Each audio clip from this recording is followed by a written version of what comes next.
আজ একটা পোস্ট পড়ে শোনাবো। এটা শুধু একটা ভালোবাসার গল্প নয়, অপেক্ষা আর হার না মানা দুটো মানুষের গল্প, শেষ পর্যন্ত ভালোবাসাকে আগলে রাখার বাস্তব গল্প।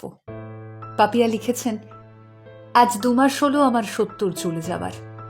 16 সেপ্টেম্বর 2024 বাইক অ্যাক্সিডেন্টের পর থেকে 22 মার্চ 2026 অবধি আমাদের ছেলেটা কি অসীম ধৈর্য আর সাহস নিয়ে লড়েছে, সেই নিয়ে কোনোদিন কিছু লিখিনি। আজ মনে হলো, যে ছেলেটা সারা জীবন কোনোদিনই ভাগ্যের সঙ্গে আপোষ করেনি, শুধু সে বলতে পারল না বলে তার গল্পটা এমন অসম্পূর্ণ থাকতে যাবেই বা কেন? আমাদের গল্পটা শুরু হয় 2012-তে। কাবগাড়ি সেবাভারতী মহাবিদ্যালয়ের ইংরেজি বিভাগ। দুটো প্রায় সমবয়সী মানুষের স্বপ্ন পূরণের রাস্তাটা রূপকথার গল্পের মতোই যে ছিল না, সে কথা বলাই বাহুল্য। আর স্বপ্ন যে শুধু বিয়ে বা সংসার কেন্দ্রিক ছিল না, সে কথাও যারা আমাদেরকে চেনেন তাদের সবারই মোটামুটি জানা। দুজনেই চেয়েছিলাম নিজের পায়ে দাঁড়িয়ে পরিবারের অবলম্বন হতে, কিন্তু কপাল, পশ্চিমবঙ্গে 2016 পরবর্তী চাকরির আকালে দুজনকেই কেন্দ্রীয় সরকারের চাকরির প্রস্তুতিতে যেতে হলো। আমি পড়াশুনো আগে শেষ করাতে চাকরি আগে পেলাম। সত্য লড়াইটা আরো কঠিন হলো, কারণ আজও সমাজে ছেলেরা চাকরি পাওয়ার আগে বিয়ে করলে বউয়ের টাকায় খাবার তকমা পেতে হয়। তাছাড়াও বিয়ের পর দায়িত্ব বাড়ে বইকি। আমি ভাবলাম, আমার যদি ইচ্ছে বা অধিকার থাকে বিয়ের আগে নিজের পায়ে দাঁড়ানোর, তবে ওরই বা থাকবে না কেন? পড়ুক ওর যত ইচ্ছে, তবেই না জেন্ডার ইকুয়ালিটির সার্থকতা। ওর বাড়ির থেকেই শোনা কিভাবে বইয়ে মুখ গুজে প্রস্তুতি নিয়েছে 3টে বছর, ঘর থেকে বেরোতো অবধি না। অন্য প্রেমিক প্রেমিকাদের মতো একান্ত সময় কাটাতে ঘুরতে যাওয়া হয়নি কখনো। দেখা হতো বলতে ওই দুর্গাপুজোর অষ্টমীতে বা কোনো রেস্তোরাঁতে বড় জোর একটা লাঞ্চ ডেট। আর এছাড়া মাঝের দিনগুলো অনেক ডেডিকেশন, ফ্রাস্ট্রেশন, ঝগড়া, ভুল বোঝা, প্রেম অপ্রেম মিলিয়ে মিশিয়ে একদমই বাস্তবে রুক্ষ মাটিতে আমাদের দুই কিশোর কিশোরীর যুবক যুবতী হয়ে ওঠার গল্প, যা একেবারেই রোম্যান্টিক বা সিনেম্যাটিক নয়। তবু এই সবকিছুর শেষে স্বপ্ন পূরণ হয়েছিল। আমরা দুজনই ইউজিসি নেট পাশ করলাম ইংরেজি সাহিত্যে। সত্য একই সাথে কেন্দ্রীয় সরকারের 5টা লিখিত পরীক্ষায় পাশ করলো। নবোদয়, ডাইরেক্ট ও north eastern recruitment drive, EMRS, TGT ও পিজিটি এবং অ্যাটমিক এনার্জি সেন্ট্রাল স্কুলে পুরো ভারতবর্ষে 5ম স্থান। আর এর মধ্যে ইএমআরএস এর টিজিটি ও পিজিটি দুটোতেই চাকরি হলো। জয়েন করলো পিজিটিতে। প্রতাপপুর ছত্তিশগড়ে পোস্টিং পেল, 3 মাস কাজও করলো, আর তারপর একদিন বাড়ি এলো আমার সঙ্গে দেখা করতে। সেদিন সোমবার, সে মহাদেবের ভক্ত, খুব উপোস করে পুজো সেরে বেরিয়েছিল। খুব বৃষ্টি হচ্ছিল, তাই আমরা সবাই বলেছিলাম বাইক নিয়ে না বেরোতে, কিন্তু একগুয়ে ছেলেটা সবেতেই নিজের জেদে কাজ করে।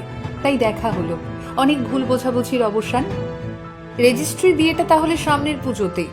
বাড়িতে এবার বলতে হবে, পুজোর আগে একটা বাইক কিনবো, তোমাকে নিয়ে মেদিনীপুরে পুজো দেখতে যাব। এই সব আরো কত কি। আমাকে ঝাড়গ্রামে নামিয়ে দিয়ে বলল, আরো একবার দেখবে না আমাকে? কি জানি আবার কবে দেখা হয়। কপট রাগ দেখিয়ে বললাম, বাজে কথা বলো না তো, পুজোতেই তো আসছো। বাড়ি ফেরার পথেই 1 ঘন্টার মধ্যে আমাদের আবার দেখা হলো হাসপাতালে। তারপর সেদিন কত যুদ্ধ, কত লড়াই। ঝাড়গ্রাম হাসপাতালের চিকিৎসার যে কি দুরবস্থা, ওই অবস্থায় পড়ে বুঝলাম। ছেলেটার ওই অবস্থার মধ্যে ওর হঠাৎ করে এক রাতে বড় হয়ে যাওয়া ভাইটা দৌড়দৌড়ি করে কাগজপত্র তৈরি করলো। ওর বাবা মা আর কাকু যেন পাথরের মতো হয়ে গেছেন। আমার মা নিজের আঁচল দিয়ে চেপে ধরে প্রাণপণে চেষ্টা করছে ওর রক্ত আটকানোর, আর আমি সে আর নাই বা বললাম। যেটা আসলে বলার সেটা হলো, রাত 12টার মধ্যে সত্যকে যখন অ্যাম্বুলেন্সে তোলা হলো তখন পালস রেট 2। রাত 3টে যখন নিউরোসায়েন্সে ভর্তি হলো তখন সেটা 100 ছুঁয়েছে। হ্যাঁ, আমার সত্যটা এমনই লড়াকু চিরকালই। ক্রেনিওটমি হলো, খুবই মেজর ব্রেন সার্জারি এটা। ডক্টর বললেন, যদি কোমা থেকে বেরোয় খুব চান্স আছে ভালো হয়ে যাওয়ার। এত কম বয়স তো। কোমা থেকে বেরোনো, আরো 3টে মাস ঘুমন্ত একটা মানুষের সাথে এমনভাবে কথা বলা যেন সবকিছু একদম নর্মাল। 15 দিনে একবার আমি যেতাম মুকুন্দপুরের ভাড়া বাড়িতে। পাশে বসে ওর হাতটা ধরে আমাদের কলেজ বেলার প্রিয় গানগুলো গাইতাম। একা একাই ওর সঙ্গে গল্প করতাম, ঝগড়া করতাম, হাসতাম। বিয়ের পর কোথায় কোথায় যাব, একসাথে এবার পিএইচডিটা করতে হবে, আরো কত কি। 3 মাস পর এক ভিডিও কলে একদিন হঠাৎই আমি আমাদের এক স্যারের গলা নকল করছি। ও নিষ্প্রাণ চোখে তাকিয়েছিল। হঠাৎ মনে হলো ও হাসছে। চিৎকার করে ডাকলাম ভাইকে, ওর সামনে আরো বেশি করে হাসলো। সেদিন যেন ওকে ফিরে পেলাম। সবাই আনন্দে কাঁদছি, আবার ওকে হাসানোর জন্যে যা তা বলে যাচ্ছি। আর এভাবেই আস্তে আস্তে শরীরের মুভমেন্ট ফিরছিল। বাম দিকটা দুর্বল থাকলেও ডান দিকের হাত পা ভালোই চলছিল। লেখালেখি শুরু করলো, নাম, ফোন নম্বর, আরও কি এক্সারসাইজ করতো, হাঁটার জন্য পা বাড়াতো। ভাই বোনেরা সবাই থাকলে একসাথে চোর পুলিশ খেলতো। আমি যেদিন এরপর প্রথম গেলাম, আমাকে দেখে কি আকুল হয়ে পড়লো। মাথায় হাত বুলিয়ে দিচ্ছে, গাল টিপে দিচ্ছে, হাত ধরছে, শুধু কথা বলছে না। ডক্টর বললেন ট্র্যাকোস্টমি টিউব না খোলা অবধি পারবে না। সবকিছু কি দ্রুত ভালো হচ্ছিল। মনের বিশ্বাস আরও গভীর হচ্ছিল, ও ফিরবেই। ওকে বললাম, ভালো হবে তো, বিয়ে করবে তো আমায়? ও মাথা নেড়ে হ্যাঁ বলল। হয়তো ওপর থেকে কেউ হেসেছিল সেদিন, চ্যালেঞ্জ করেছিল, তোরা তবে এটা করে দেখা। আমাদের পার্থিব ইন্দ্রিয় সে কথা শুনতে পাইনি, বরং তার কাছেই মাথা নত করে ধৈর্য, শক্তি আর সাহস ভিক্ষে করে গেছি প্রতিদিন। যাই হোক, জানুয়ারি 2025-এ ক্রেনিওপ্লাস্টি হলো। প্রথম কদিন কি ভালো রেসপন্স করলো সত্য। সবকিছু যেন এক এক করে ভালো হচ্ছে। আমাদের আশা আরও বাড়লো। আর খুব বেশি হলে 1 বছর, তারপরই সত্য আবার স্কুলে জয়েন করবে। এর মাঝে ও নিজের বন্ধুদের সঙ্গে, স্কুলের কলিগদের সঙ্গে ভিডিও কলে কথা বলেছে চোখ দিয়ে, হাত বা মাথা নেড়ে। আর এরপর এলো একটা ভয়ঙ্কর দিন। এরপর এলো আরেকটা ভয়ঙ্কর দিন। অপারেশন করা জায়গাটায় ইনফেকশন ধরা পড়লো, আবার হসপিটালাইজড, খুব সিরিয়াস অবস্থা। কালচার রিপোর্ট আসতে জানা গেল মেনিনজাইটিস। 52 দিনের হাই ডোজ অ্যান্টিবায়োটিক চলল। শরীর ভেঙে গেল, অনেক দুর্বল হয়ে পড়ল। তাও আমি গেলে শক্ত করে হাতটা চেপে ধরতো। আমি ভিডিও কল করতে দেরি করলে মুখ ফুলিয়ে বসে থাকতো, তাকাতো না। আবার রাগ ভাঙাতে হতো। ভাই মায়ের সঙ্গে একটু চেঁচিয়ে কথা বললে ভাইয়ের ওপর রাগ দেখাতো। এতটাই কনসিয়াস ছিল সে। এরপর আবার এলো এসোফেগাস ফিস্চুলা। এটা খাদ্যনালী আর শ্বাসনালীর মধ্যে একটা আনন্যাচারাল কানেকশন, যার ফলে অ্যাসপিরেশন হতো খুব বেশি। ডক্টর বললেন অপারেশন করতে হবে। অ্যানাস্থেশিয়া ডক্টর বললেন যা শরীরের অবস্থা, আমরা রিস্ক নিতে পারবো না। সত্য বলল ও পারবে। আমরা ভয় পেলাম। অপারেশনের বদলে একটা লং ট্র্যাকোস্টমি টিউব লাগানো হলো। 3 মাস কাটলো। শরীরটা কিছুটা ভালো। আমরা ভাবছিলাম এবার বেঙ্গালুরুতে নিয়ে যাব ওকে, ওখানেই বাকি দুটো অপারেশন হবে। আবার অ্যাসপিরেশন শুরু হলো। এবার আবার হসপিটালাইজড হলো। টেস্ট রিপোর্ট দেখে ডক্টর বললেন ফিস্টুলা বড় হয়ে গিয়েছে, আর রিপেয়ার করা পসিবল না, বাড়ি নিয়ে যান ওকে। আমরা নিরুপায়। হঠাৎই দেবদূতের মতো দেখা মিলল আরেনটেগোর হসপিটালের একজন কার্ডিও থোরাসিক সার্জনের। সত্যকে দেখলেন, বললেন উনি করবেন অপারেশনটা, যদি আমরা মনের জোর রাখি। অ্যানাস্থেশিয়া টিম এবারেও বলল জ্ঞান ফিরবে না। আমরা ভগবানের ওপর আস্থা রাখলাম। সত্য আবার বলল ও পারবে। অপারেশন দারুণভাবে হলো। সত্যর জ্ঞান ফিরল 15 মিনিটে। আবার ছেলেটার কাছে হার মানল মৃত্যু, এই নিয়ে 3 বার। আবার সবটা স্থিতিশীল হলো। সব রকমের থেরাপি চলতে লাগলো। ওর এক একটা ছোট ছোট অ্যাচিভমেন্টে আমাদের আনন্দ, ওকে ভালো রাখার চেষ্টা। 22 ফেব্রুয়ারি 2026 স্কুল থেকে স্টেশন লিভ নিয়ে ওর কাছে গেলাম। ঠিক কেন জানি না, সেদিন নিয়ে গেলাম 2টো লাল গোলাপ। দুজন দুজনকে দিলাম। একটা নীরব প্রতিশ্রুতি, পাশে থাকার, একসাথে থাকার। 19 মার্চ সন্ধ্যাবেলা ভিডিও কলে কথা হলো। খুব রাগ করেছিল।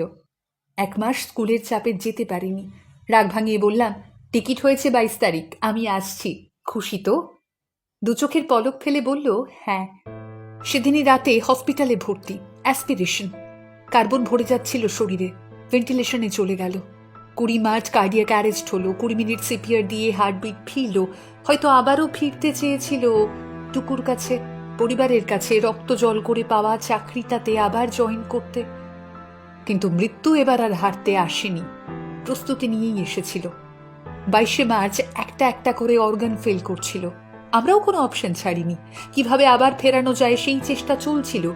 কিন্তু ডক্টর ভাইকে ডেকে বললেন ও খুব জেদি, অনেক লড়েছে, এবার খুব কষ্ট পাচ্ছে, যেতে দাও। ভাইও দাদার মাথায় হাত রেখে বলল এবার আয় দাদা, আর কষ্ট পেতে হবে না।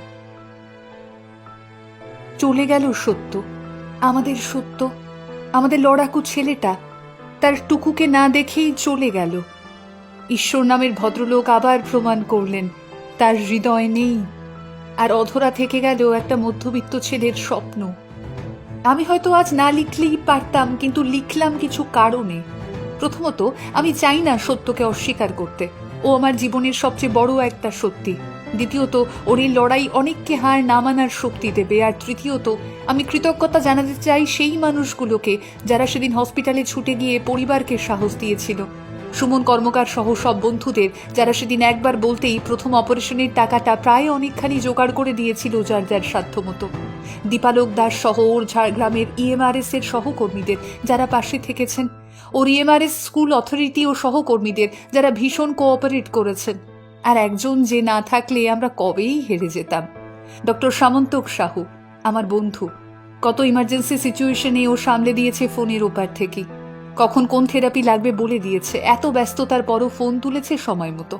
এরকম বন্ধু না থাকলে কি আর এত বড় লড়াই লড়া যায়? আর কৃতজ্ঞতা আমার বন্ধুদের যারা বাড়ি এসে বা ফোন করে আমায় সাহস দিয়েছেন। সবাইকে অনেক অনেক ধন্যবাদ। সবাই ভালো থাকুক। আর আমরা শুধু একটা কথাই বলবো, জীবনে আমরা সবাই কোনো না কোনো যুদ্ধ লড়ছি। কারো যুদ্ধটা চোখে দেখা যায়, কারোটা যায় না। কিন্তু সত্য আমাদের শিখিয়ে দিয়ে গেল পরিবারের জন্যে, ভালোবাসার মানুষটার জন্যে কিভাবে লড়াই করতে হয় শেষ মুহূর্তটা অবধি। আজ হয়তো কোথাও কোনো হাসপাতালের বেডে, কোনো ঘরের অন্ধকারে, কোনো ভাঙা মন নিয়ে কেউ লড়ে যাচ্ছেন তার মতো করে। তাদের সবার জন্যে সত্যর জীবন কাহিনীটা আদতেই ইন্সপিরেশন। আসলে ভালোবাসা মানে শুধু একসাথে থাকা তো নয়। ভালোবাসা মানে শেষ নিঃশ্বাস প্রশ্বাস অবধি হাতটা শক্ত করে আগলে রাখা, যেমনটা পাপিয়া করেছেন। আসলে জীবন বড্ড অনিশ্চিত, জানেন তো। তাই মানুষকে ভালোবাসুন না, সময় দিন। অভিমান জমিয়ে রাখবেন না কখনো, কারণ শেষ দেখা বা শেষ কথাটা কখন হয়ে যায় আমরা কেউই তো জানি না।